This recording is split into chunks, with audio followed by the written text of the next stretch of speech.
شەوا 4 لە گوندێک سەلدەڤەرا بەروەری باڵا شەڕ و بەهەفچوون دناوبەرا گەریلایên PKK و لەشکرê Tirkiyeyê peyda bûn. Ji egerê vî şerî çendîn top û gullahwam derdûrên gundê keftin.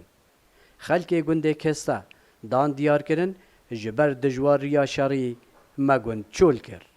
Di mesela gund şevedî were wê çûl kirî. Yani PKK her nabeyna 10 dakika nîv saetê di telxekê ber di muaskerekî ji wana. Ji her çend rexa tayarê kubratên ev 16 tên û tayara eva îstitlacê hindavî serê wana.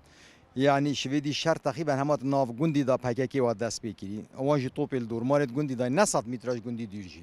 Mecburin gundê xwe çûl bikin. Eşke tewara wan hatîm heywanatê wan û ayelê wan xelas bikin û jiyar êdîl gundî nema kesek neşêt ji gundê xwe derkeve. Wextê neşêt çit ber heywanatê xwe neşêt çit nav milkê xwe neşêt çit tiştekî bo lawaza xwe dit gundî da çikit.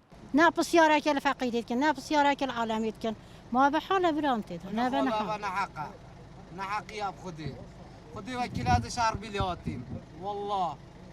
والله مدام اخويا هاش نفوست خاني بچه حقي خدي روكا نه پاس بو مهلا نه حيوان بو مهلا نه جيارامه چیه جيارامه سروي تشتي به امچن کی ام فقير بين به هزار بين به دست حالات بين مختار گندê çelkê gundê Kristiyan û Musulman lê cîn ji rex gundê kesteve ye jîn û jiyara wan li ser pazî û çandinê ye tirsil defan peyda bûye gundê wan jî bête çûl kirin.